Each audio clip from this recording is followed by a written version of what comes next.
Tu pourrais quitter cette vie à tout instant. C'est ce que Marc Aurèle nous rappelle avec une sobriété glaçante. Et cette pensée devrait orienter chacun de tes gestes, de tes mots, de tes décisions. Car la vie est brève, et le temps que tu gaspilles ne te sera jamais rendu. Alors, agis comme si chaque pensée était ta dernière. Parle comme si chaque parole était ton testament. Et vis comme si ce jour était celui de ton départ. Marc Aurèle n'était pas qu'un empereur. C'était un philosophe, un homme plongé au cœur du pouvoir et du chaos, mais qui, dans cette tempête, n'a jamais cessé de chercher la sagesse. Dans cette vidéo, tu vas découvrir non seulement ses idées les plus puissantes, mais surtout, comment les incarner aujourd'hui, dans ta vie, dans tes luttes, dans tes choix. Alors avant de commencer, abonne-toi si tu veux recevoir chaque semaine une dose de sagesse stoïcienne. Active la cloche pour ne rien manquer. Like cette vidéo si tu ressens que ce message t'est destiné. Et dis-moi en commentaire, quelles leçons de Marc Aurèle ont marqué ta vie? Maintenant, plongeons dans l'essentiel. Chapitre 1. Le paradoxe du pouvoir. On dit souvent que le pouvoir absolu corrompt absolument. Mais il existe une exception rare, une anomalie historique. Un homme qui, au sommet du pouvoir, a choisi la vertu au lieu de la vanité. Cet homme, c'est Marc Aurèle. Il n'est pas né dans la lignée d'un roi. Il n'est pas l'héritier naturel du trône. Il a été choisi, jeune, pour régner, formé, éduqué, préparé pour la grandeur, à l'âge même où Néron sombrait dans la décadence. Et que fait-il, lui, lorsqu'il accède à l'Empire? Il partage le pouvoir avec son frère. Un geste presque impensable. Un choix de cœur, de sagesse, de responsabilité. C'est à partir de ce moment que commence le véritable voyage intérieur de Marc Aurèle. Son ouvrage, Les pensées pour moi-même, a traversé 2 millénaires. Il a bouleversé des générations. Et il continue, aujourd'hui encore, à servir de phare à ceux qui cherchent à vivre avec justesse, maîtrise et sens. Sa vie n'a pas seulement changé la mienne. Elle a changé des millions d'autres vies. Et si tu écoutes attentivement ce qui suit, elle pourrait bien transformer la tienne. Chapitre 2. La grandeur dans l'épreuve. Imagine, une épidémie ravage l'Empire. Des millions de morts. Les rues de Rome sont silencieuses, les places désertées, les corps sans nombre. C'est la peste antonine. Et Marc Aurèle est seul face au chaos. La situation est désespérée. Les finances s'effondrent, la peur se répand, et la population attend. Une réponse, un geste, une preuve que le pouvoir n'est pas seulement un titre, mais une responsabilité. Alors, que fait l'empereur? Il traverse son palais, et il commence à marquer, un à un, les objets impériaux à vendre, les tapis, les bijoux, les meubles, les ornements du trône. Pendant 2 mois, il vend tout ce qui peut l'être. Sur les pelouses du palais impérial, les trésors de l'Empire sont exposés au peuple. Non par faiblesse, mais par exemple. Le message est clair. Je ne suis pas au-dessus de vous. Je suis avec vous.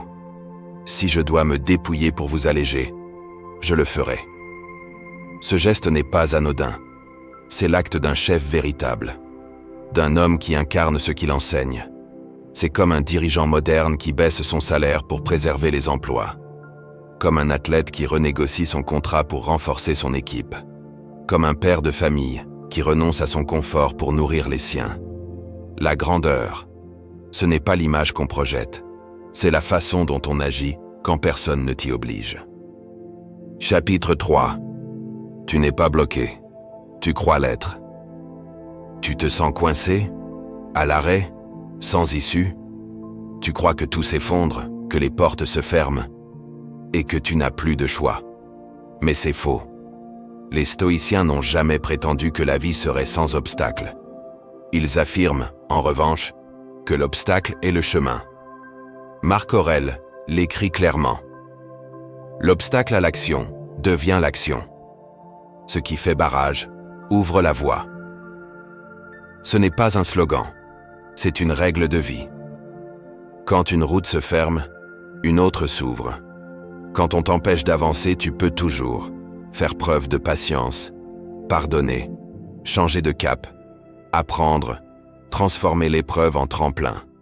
On peut bloquer ton projet, mais pas ton intégrité. On peut t'arrêter physiquement, mais jamais t'empêcher de choisir comment tu réagis. La philosophie stoïcienne repose sur une vérité puissante. Tu ne contrôles pas les événements, tu contrôles ta réponse. Et tant que tu conserves cette liberté intérieure, tu n'es jamais réellement bloqué. Chapitre 4. Tu sais quoi faire, alors fais-le. Soyons honnêtes, tu sais déjà ce qu'il faut faire. Changer ton hygiène de vie, écrire ce projet, prendre cette décision, te discipliner. Le problème n'est pas l'information, c'est l'action. Marc Aurèle nous le rappelle sans détour. Tu pourrais être bon dès aujourd'hui, mais tu choisis demain. Chaque jour tu repousses. Demain, tu t'y mettras. Demain, tu changeras. Mais demain ne vient jamais, parce que tu ne t'es jamais engagé aujourd'hui. Si le savoir suffisait, tout le monde serait en forme, équilibré, productif. Mais non, car l'important, ce n'est pas ce que tu sais, c'est ce que tu fais. C'est pour cela que les stoïciens parlèrent de la discipline de l'action. Tu veux te transformer? Commence par le premier pas, un seul, même minuscule. C'est tout ce que tu as à faire aujourd'hui, et personne ne peut t'en empêcher, ni la fatigue, ni les autres, ni les circonstances. La seule personne qui peut t'arrêter, c'est toi. Chapitre 5. Ce n'est pas le monde qui te rend anxieux, c'est toi. Tu crois que ton anxiété vient du bruit, du rythme, des échéances. Mais le jour où tout s'arrête, tu réalises qu'elle est encore là. Pendant la pandémie, beaucoup ont eu cette révélation. Plus de déplacements, plus de contraintes, plus de réunions. Et pourtant, l'angoisse persistait.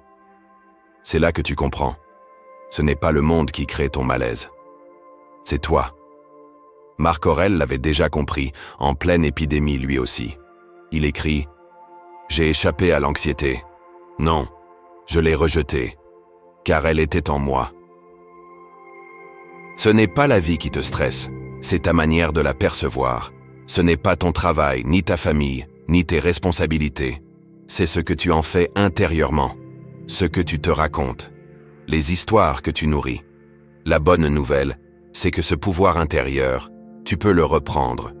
Pas du jour au lendemain, mais chaque fois que tu prends conscience, que tu n'es pas obligé de croire tout ce que tu ressens. Tu peux observer, te recentrer et choisir la paix. Chapitre 6. Ta routine du matin façonne ton destin. Marc Aurèle aurait pu rester sous les draps. Il était empereur. Personne ne l'y obligeait. Et pourtant, chaque matin, il se levait tôt. Pas par obligation, mais par principe. Il écrivait « As-tu été créé pour rester bien au chaud, ou pour accomplir le devoir d'un être humain ?» Avant même de gouverner, il commençait par se gouverner lui-même. Il s'asseyait avec son journal, notait ses pensées, observait son esprit, clarifiait son intention. C'est ainsi que nous sont parvenus les pensées pour moi-même, des fragments d'un dialogue intime entre un homme et lui-même. Puis, il se mettait au travail, pas n'importe comment, avec concentration, avec présence, avec l'intensité de celui qui se dit « Et si c'était la dernière chose que je faisais dans cette vie ?» Sa routine n'était pas un luxe, c'était un ancrage, une discipline qui lui permettait de tenir bon, jour après jour, dans le tumulte de l'Empire. Et toi, comment commences-tu ta journée? Chapitre 7. La discipline, c'est toi, contre toi-même. La discipline n'est pas une loi imposée, c'est un pacte que tu signes avec toi-même. Personne ne te force à progresser. Personne ne t'oblige à lire, à t'entraîner, à méditer, à réfléchir. C'est toi qui l'as choisi, et tu dois honorer cet engagement. Marc Aurèle disait « Sois strict avec toi-même, indulgent avec les autres. Trop souvent, on inverse. On excuse nos propres faiblesses et on condamne celles des autres.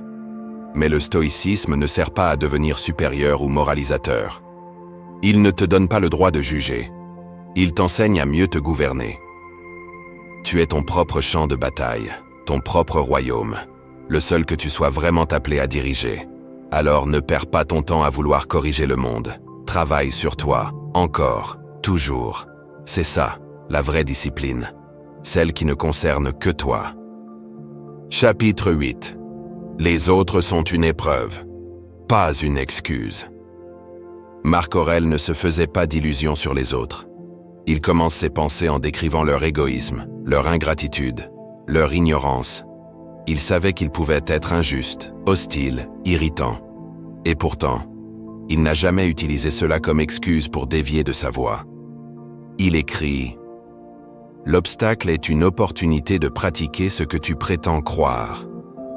Les autres sont un test, un miroir, une chance de devenir plus juste, plus patient, plus fort. Ils mentent, sois sincère. Ils trahissent, sois loyal. Ils fuient leurs responsabilités, incarne les tiennes. Être stoïcien, ce n'est pas attendre un monde parfait pour faire le bien. C'est faire le bien dans un monde imparfait. Les autres te fatiguent. Bien. C'est l'occasion de cultiver la patience. Ils t'agacent. Parfait. Voilà un terrain pour ta maîtrise. Ce que les autres sont n'est jamais une excuse pour ce que toi, tu choisis d'être. Chapitre 9. Ce qui n'est pas essentiel est un poison lent. Tu cours partout. Tu réponds à tout. Tu dis oui à tout. Mais au fond, combien de ces choses comptent vraiment?